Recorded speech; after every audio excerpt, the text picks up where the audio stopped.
20th anniversary of Perth Theater, Charleston's professional regional theater, is coming up in August. Today, I talk one-on-one with the artistic director and co-founder of the theater, Sharon Graci, for this edition of Quintin's Close-Ups. And if you haven't already, subscribe to my YouTube channel and like Quintin's Close-Ups on Facebook. Sharon Graci, welcome to Quintin's Close-Ups. Thank you. Happy to be here. Oh, I appreciate it greatly. You are the co-founder and artistic director of Pure Theater right there on Cannon Street in my neck of the woods, Burke High School and all that whatnot. And I know when we spoke via email a couple of weeks ago, you said that, hey, we're celebrating our 20th anniversary of Pure Theater. That's right. Yep. It starts in August. August. Where are you emotionally? Oh, that is just a fabulous question. It's a really, really fabulous question because it has so many facets. When you asked me that, I was like, well, there's so many different levels to that question. I think in some ways I'm in awe of the fact that it's our 20th anniversary season, and at the same time, of course, it's our 20th anniversary season. I kind of really never spent much time doubting that we would go the distance, and just like I don't doubt that we'll go the distance for 20 more seasons. I think that's true. I think that there's a tremendous amount of grit behind Pure Theater that it has allowed us to kind of weather those ups and downs. So there's that. I also think that there is a low level of, if not fear, well, then a little bit of worry, right, because we really are producing under circumstances that are strange and treacherous. Yes. And that's really coming out of the fact that we're still feeling the effects of the pandemic, right, especially in terms of our audience numbers and who's actually returning to the theater, who isn't returning to the theater, how they're returning, all of those things. So that's kind of a long-winded way of saying emotionally, I feel like I'm all over the map, from super high highs to, ooh, well, maybe, right, kind of lows that are all assembling together. Wow, at any one given time. And how are you weathering the ups and downs right now? From the pandemic or from just, I think a lot of it is, experience is the single greatest kind of teacher, to say that, this too shall pass, and trusting that the people that are around the organization, both internal stakeholders, our staff and our core ensemble and our board of directors, as well as this incredible community around the company, all kind of conspire to make things okay and to be their own kind of guideposts and way markers along the way to encourage us that we are on the right path, no matter how difficult times may seem sometimes. And I mean, the universe provides. There has always been, over the last 19 years that we've been Pure, there have always been those indicators that we are headed in the right direction, and that encouragement to keep going. So right now, even though I might say that we're up and down emotionally, those same indicators that we are doing what we're supposed to be doing and meant to be doing keep presenting themselves. So I'm feeling good. I'm feeling heartened, and I'm feeling energized by all that we've accomplished, and looking forward to everything that is yet to come. And what are those indicators Sharon presenting to you all right now? They could be anything from getting the rights to the show that we were really hoping to get, to new partners, to exciting opportunities and new programs, like our live streaming program or our education program. All of those things are all really blossoming and flourishing, and we're just holding on to all of that right now as we continue to rebuild our audiences in the wake of the pandemic. How exactly are you rebuilding your audience right now? So we are really just continuing to do hopefully all those little tiny things excellently. I mean, it's each little step that we try to execute to its fullest extent, and we try to learn from our mistakes. We try to listen to our community, and we try to meet everyone kind of where they are on the path, so that Pure is broadly accessible and broadly inviting to as many people as possible. Wow. Let's talk about the community. What are you listening to right now when it comes to them? What are we listening to? Just like kind of stories, I think, that really want to be told, what is really out there in the zeitgeist about what we want to talk about, and conversations that we want to have. Pure, the city paper called Pure Theater, a community building theater. And I think that that's really, really true. Yes. And while I know that our work is entertaining, it's also provocative. And, Pure makes and keeps three promises, and we have for the last 19 years. It's to only tell stories worth listening to always strive for excellence, and to always give the audience something to talk about when they leave the theater. And those are the three kind of mile markers that we are continuing to run toward joyfully. Story tells her very story the best. I'm sorry, say that again. I didn't quite understand. Yes, ma'am. What story has been told the best about Pearl Theater? I just think that it is really this kind of story of theater itself, of why has theater, survived through the millennia. It's really survived because people recognize themselves in the stories of others, and that's really the power of that kind of interconnection between audience and artists coming together to try to have a better understanding of themselves and their place in the world, and the way they think and the way they act and respond, and try to recognize that. And I just think that it is the most logical act of imagination that helps connect us with our not only humanity, but simply what it means to be humane. And I think that is the truest story of Pure Theater. And Sharon, let me ask you, this is a simplistic question, but what is the state of local community theater?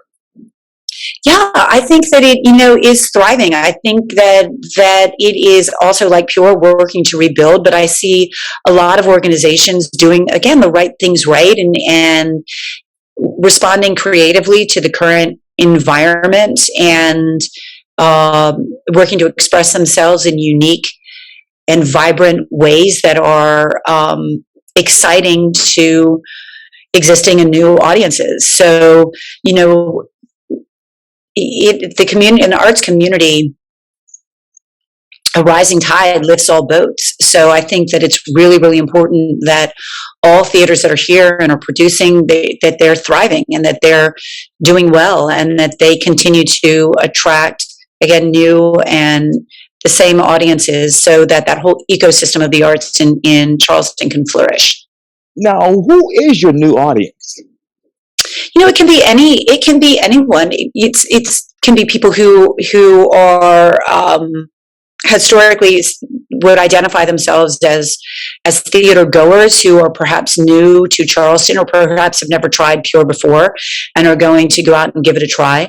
Then there's also people who just kind of identify as having loved story, and who are trying theater perhaps for the first time, or returning to it after a long period of time. Maybe they have more disposable time, so that they can find themselves in the audience of a theater, and that's how they choose to spend that disposable time.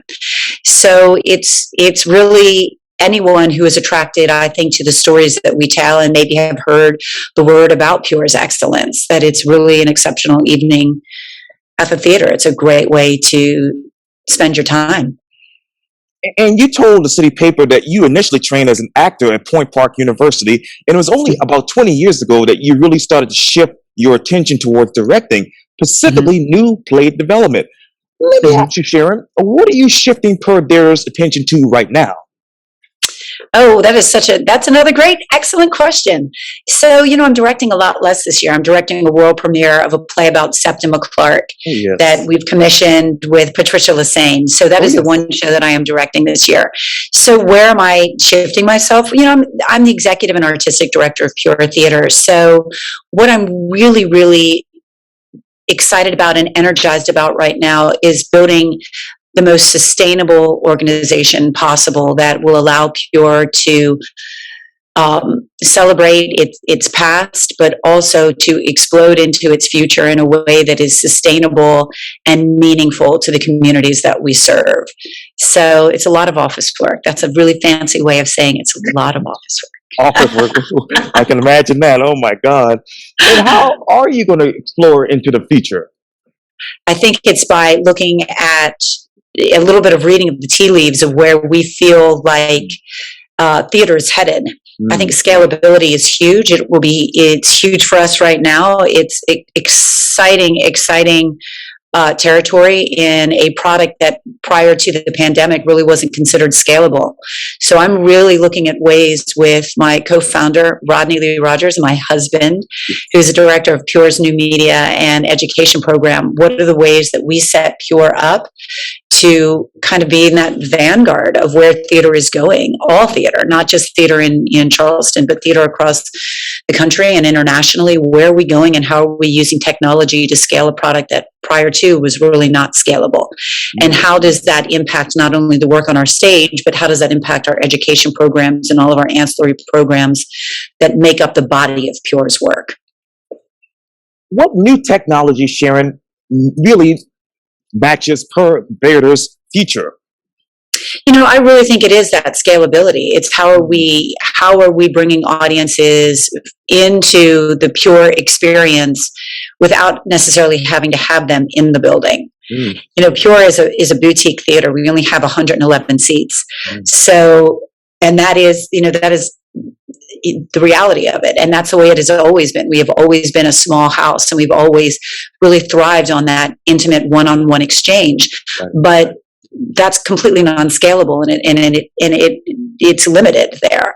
But the technology, either whether we're talking about live streaming and filming our work and audience members participating with us from afar while a play is actually happening in real time, much like you would watch a sporting event in real time as it's happening.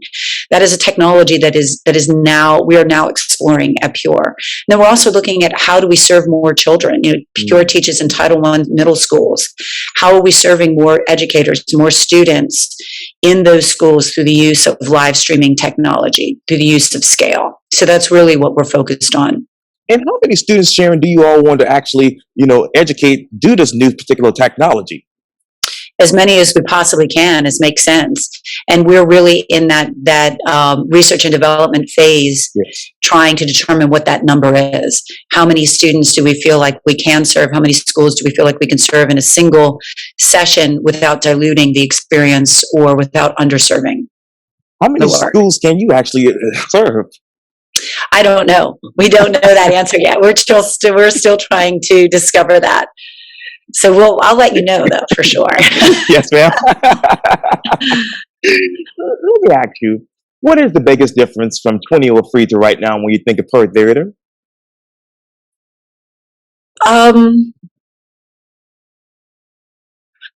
What is the biggest difference between 2003 when we started and where we are right now? We've had 19 years to practice gratitude. And now gratitude is at the forefront of absolutely every single solitary thing that we do. Every morning when I wake up, as I stand up, I say thank you, thank you, thank you as I get out of bed. Thank you, thank you, thank you. And I tell, Rodney and I have 5 children. We call them the enchantments. And I tell the enchantments all the time, gratitude is the attitude. And it's 19 years of gratitude, no matter what has happened, no matter how heavy the climb, how heavy the lift, how high the climb. It's just this opportunity to practice this gratitude, to be able to take the journey. Thank God for all the success that you all have in the name of Jesus too. Um, where do you want the success to go next? Where I want Pure to go next? Yes, ma'am. Um, I think there, a core ensemble member of ours, Randy Neal, who is one of my closest friends and a confidant and a mentor to me for sure, told me years ago, if you're not growing, you're dying. Mm-hmm. And I think that that's really accurate. Where do I want us to go over the next 20 years? Deeper. I just want us to continue to go deeper. I just want us to continue to refine our work. I just want us to learn more and to grow more, and as we mature, to really benefit from that maturity, that thoughtfulness, that heartfelt desire for service. Yes. And how does that manifest in the work that we do on stage and in our education program? I mean, someone described us once as being as a company with great soul. And I think that is really, really true. And I think that is why we have artists from all over the country and all over the world who have worked with us, who just very much want to come back and work with us again and again and again. And I think it's because we practice that kind of radical welcoming and inclusion, where once you are a part of the Pure family, you remain part of the Pure family, unless you don't want to be a part of our Pure family, unless you remove yourself from it. And we try to build that same kind of nest where individuals are celebrated and encouraged to become the best version of themselves, doing their best work. And we try to foster an environment that allows for that. And I think over the next 20 years, I just see a company that keeps that as its center, as its guiding principle: creativity and risk, right, and acceptance, and creating a home. Speaking of which, Sharon, let me ask you, community issues allow Pure Theater to be a gathering place? I think in Charleston, we describe Charleston as kind of this place where beauty and brutality are forever fused. And I think that exploring what that actually means, not just in a historical perspective, but how does that manifest today? And how are we coming together to address those divisive, explosive issues within our community through what Pure is uniquely positioned to do, which is to spark a conversation, to ignite dialogue, to inspire thought, and to create a platform where thoughts and voices are welcome, not just the thoughts and voices that resonate most strongly with us, but a place where people feel as though they can be heard. And Pure is known for its talkbacks about our plays, following our plays, lasting sometimes longer than the plays themselves. So I think people are hungry to connect, and that connection can only happen after people feel as though they have been heard. Yeah. What do you want Pure Theater to connect with next, outside of the realm of art and theater? In education. What do I want us to connect with next? I would just say it is maybe up to the universe, up to society, up to, what issues that are important to us right now. I mean, for me personally, an issue that is incredibly important to me is the erosion of our democracy. That is, for example, not party specific. We will all suffer from that, regardless of your affiliation, regardless of your dogma. If we allow ourselves to become a nation that has just put systems into place that crush our rights and suppress our democracy, what will be left of us? Again, whether it's happening by the party that you most resonate with, or whether you feel like you're a victim of it. At some point in time, it will come for all of us. So to me, that is a conversation worth having, that those are issues worth exploring. Certainly at Pure, we discuss and try to uncover our racial differences. Those are conversations that I am certain we'll continue to have. What are conversations that we find ourselves in conflict in generations? What about siloing our wealth? These are all issues and conversations that people have over the dinner table and over coffee in the morning. And I am suggesting that now, as it has ever been, theater is uniquely suited to spark that dialogue and to inspire those thoughts that fuel the conversation. What else are you all suited to talk about and handle?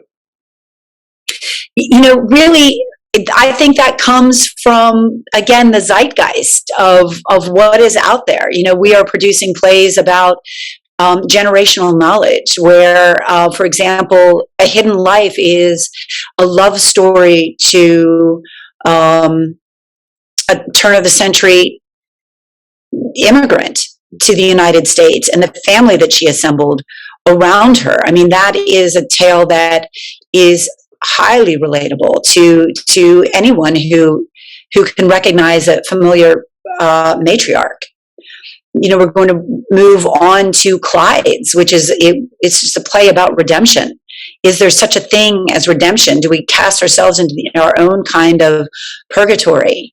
It's wildly creative and very, very funny. We will then launch the new year 2023 with Martin McDonagh's Hangmen, which is a play about hangmen in 1963. And if anyone knows anything about Martin McDonagh, he is unabashedly badly behaved and hysterical. It's very, very funny and highly, highly entertaining. Then we'll launch a play about Septima Clark and the role she played in the civil rights movement. And then we'll close our 20th anniversary season with a play called Compulsion, which is about the writing of the diary of Anne Frank. Yeah. And what does it mean to be driven, singularly focused to bring something forth, and how that compulsion can erode a life and the price that we pay to achieve. So those are all the kind of stories that we'll be telling and conversations that we'll be sparking in the coming months. What story resonates with you personally?